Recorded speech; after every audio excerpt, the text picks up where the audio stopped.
Bismillahirrahmanirrahim. Assalamualaikum warahmatullahi wabarakatuh. Saya Rahma Khalifah dari kelompok 4, kelas 5C, Tadris Bahasa Indonesia.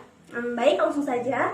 Di sini saya akan memaparkan materi yang telah kelompok kami buat tentang BSNP terkait bahan ajar dari aspek kelayakan kegrafikaan, yaitu poin A tentang standar kelayakan kegrafikaan.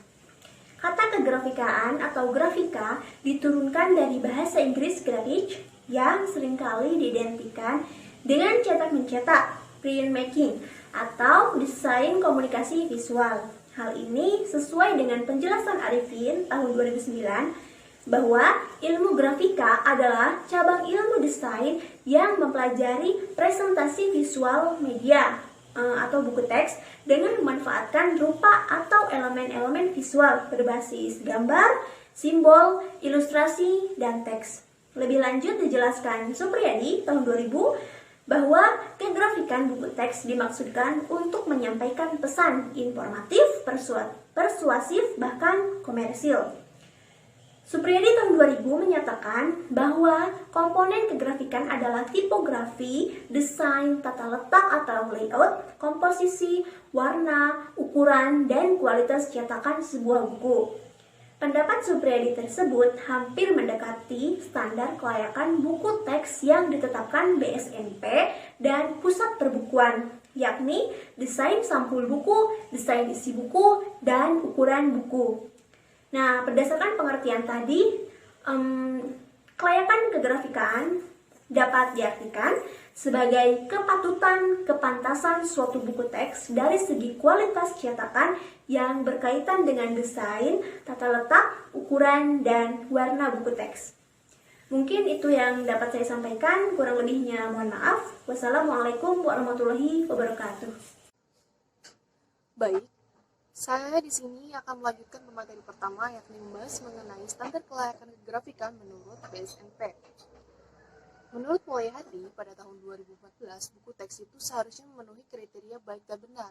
Baik di sini adalah mampu menarik peserta didik untuk pelajarnya, sedangkan benar di sini adalah buku tersebut itu tidak menimbulkan salah persepsi, serta dapat dipertanggungjawabkan kebenarannya sesuai dengan kaidah-kaidah keilmuan. Badan Standar Nasional Pendidikan dan Pusat Perbukuan pada tahun 2015 mensyaratkan setiap buku harus memenuhi standar-standar tertentu yang ditetapkan sesuai dengan kebutuhan, tuntutan kurikulum, dan perkembangan ilmu pengetahuan dan teknologi. Standar yang dimaksud adalah syarat, karakteristik, dan kompetensi minimum yang harus dimiliki oleh suatu buku. Standar tersebut mencakup 4 aspek kelayakan buku teks, yaitu aspek isi atau materi, penyajian, bahasa, dan kegrafikan. Selanjutnya yakni aspek kelayakan buku menurut BSNP. Pada tahun 2008, Purnomo. Butir penilaian deskripsi ukuran buku. Yang pertama adalah kesesuaian ukuran bahan ajar dengan standar ISO. Ukuran bahan ajar A4 210 x 297 mm, A5 148 mm, B5 76 x 250 mm. Selanjutnya, kesesuaian ukuran dengan materi isi bahan ajar. Pemilihan ukuran bahan ajar disesuaikan dengan materi isi bahan ajar berdasarkan muatan lokal. Hal ini akan mempengaruhi tata letak bagian isi dan jumlah halaman bahan ajar, desain sampul buku juga. Selanjutnya, penampilan unsur tata letak pada sampul muka, belakang, dan punggung secara harmonis, memiliki irama dan kesatuan serta konsistensi.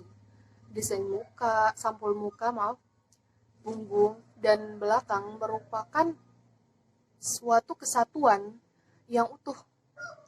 Elemen warna, ilustrasi, dan tipografi ditampilkan secara harmonis dan saling terkait satu dan lainnya.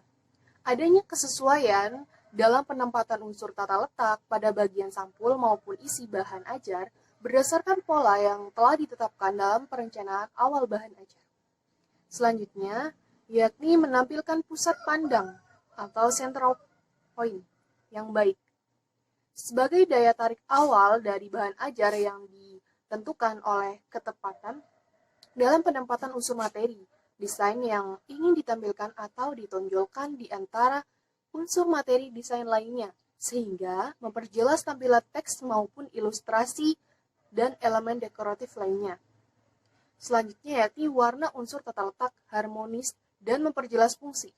Memperhatikan tampilan warna secara keseluruhan yang dapat memberikan nuansa tertentu dan dapat memperjelas materi isi bahan ajar. Selanjutnya, huruf yang digunakan menarik dan mudah dibaca. Nah, ukuran huruf judul bahan ajar lebih dominan dan proporsional dibandingkan ukuran bahan ajar. Nama pengarang, judul bahan ajar, judul bahan ajar itu harus dapat memberikan informasi secara cepat tentang materi isi bahan ajar berdasarkan muatan lokal. Nah, selanjutnya, warna judul bahan ajar kontras dengan warna latar belakang. Warna judul bahan ajar ditampilkan lebih menonjol daripada warna latar belakangnya. Yang poin selanjutnya, yakni tidak menggunakan jenis huruf yang terlalu dekoratif. Menggunakan beberapa jenis huruf agar lebih komunikatif dalam menyampaikan informasi yang disampaikan. Untuk membedakan dan mendebatkan kombinasi tampilan huruf, dapat menggunakan variasi dan seri huruf. Selanjutnya yakni ilustrasi sampul. Dalam ilustrasi sampul ini, yang pertama itu menggambarkan isi materi, ajar, dan mengungkapkan karakter objek, dapat memberikan gambaran tentang materi, ajar tertentu, dan secara visual dapat mengungkap jenis ilustrasi yang ditampilkan berdasarkan materi ajarnya. Selanjutnya, bentuk, warna, ukuran, proporsi objek sesuai realita.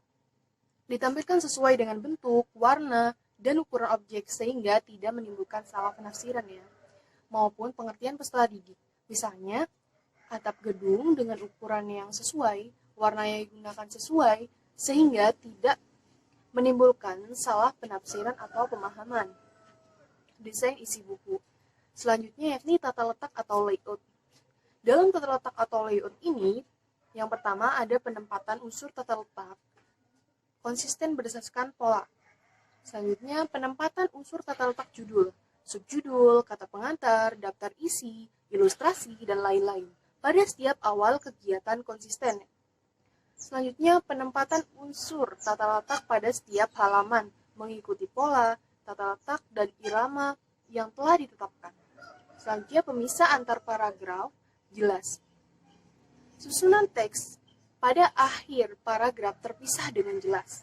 Dapat berupa jarak pada susunan teks rata kiri kanan, blok, ataupun dengan inden pada susunan teks dengan alinea.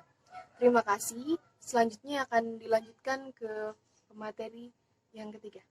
Assalamualaikum warahmatullahi wabarakatuh. Saya Evi Sri Rahayu.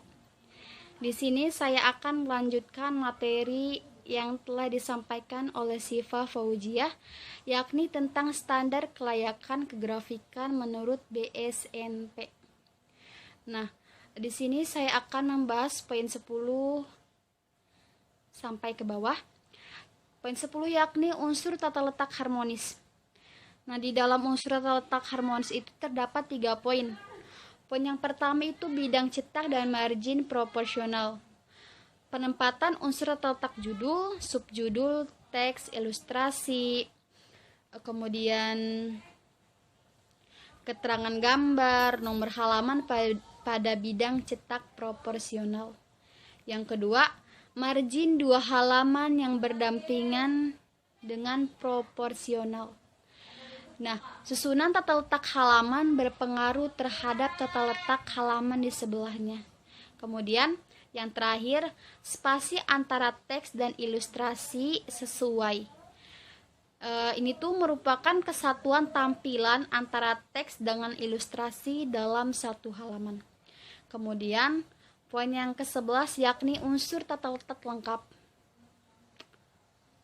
Di dalam unsur tata letak lengkap itu ada 2 poin. Nah, poin yang pertama itu judul kegiatan belajar. Subjudul kegiatan belajar dan angka halaman folio judul kegiatan ditulis secara lengkap disertai dengan angka kegiatan belajar. Di dalam penulisan subjudul dan sub-subjudul disesuaikan dengan hierarki penyajian materi ajar.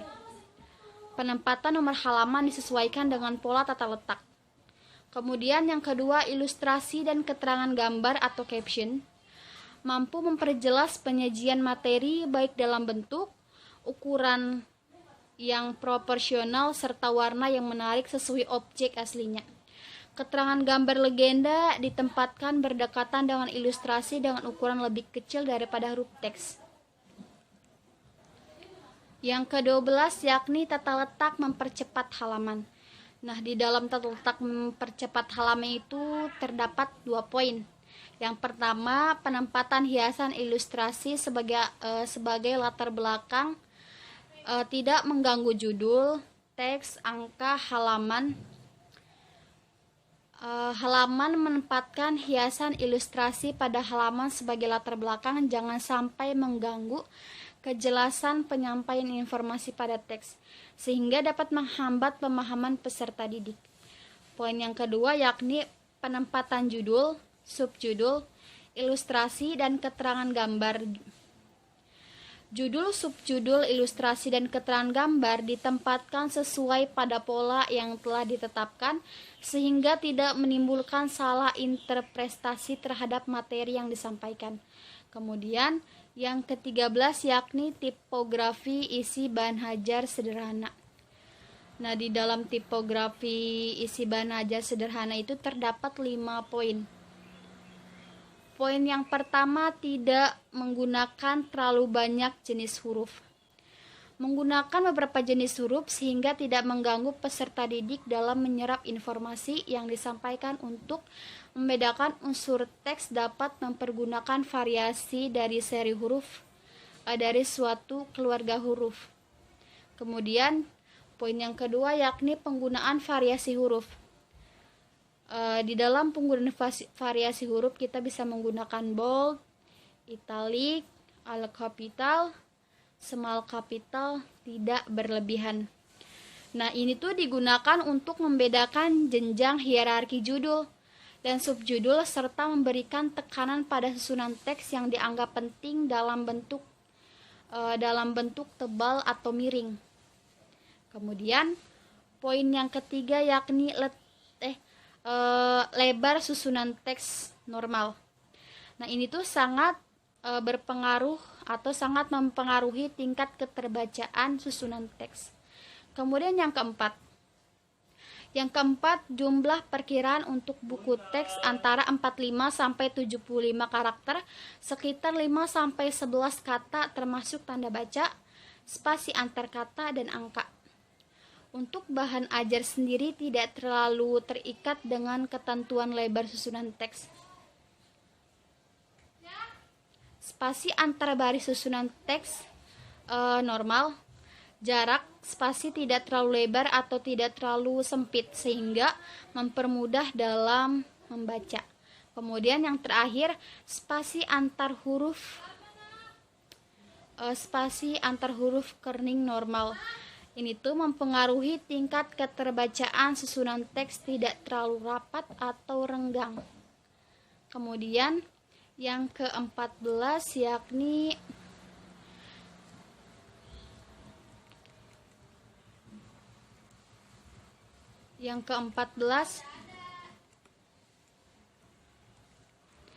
tipografi isi bahan ajar mempermudah pemahaman. Seperti biasa, di dalam tipografi isi bahan ajar ini terdapat 2 poin. Poin yang pertama, jenjang hierarki, judul-judul jelas, konsisten, dan proporsional. Ini tuh menunjukkan urutan hierarki susunan teks secara berjenjang sehingga mudah untuk dipahami. Hierarki susunan teks dapat dibuat dengan perbedaan jenis huruf, ukuran huruf, dan variasi huruf. Misalnya dalam variasi huruf bold, italic, all capital, small, dan kawan-kawannya. Kemudian yang kedua yakni tanda pemotongan kata hyphenation. Pemotongan kata lebih dari 2 baris akan mengganggu keterbacaan teks. Dan poin yang terakhir yakni ilustrasi isi. Di dalam ilustrasi isi ada beberapa poin. Ada 3 poin. Yang pertama, mampu mengungkap makna arti dari objek. Hal ini berfungsi untuk memperjelas materi teks sehingga mampu menambah pemahaman dan pengertian peserta didik pada informasi yang disampaikan. Kemudian yang kedua itu bentuk akurat dan proporsional sesuai dengan kenyataan.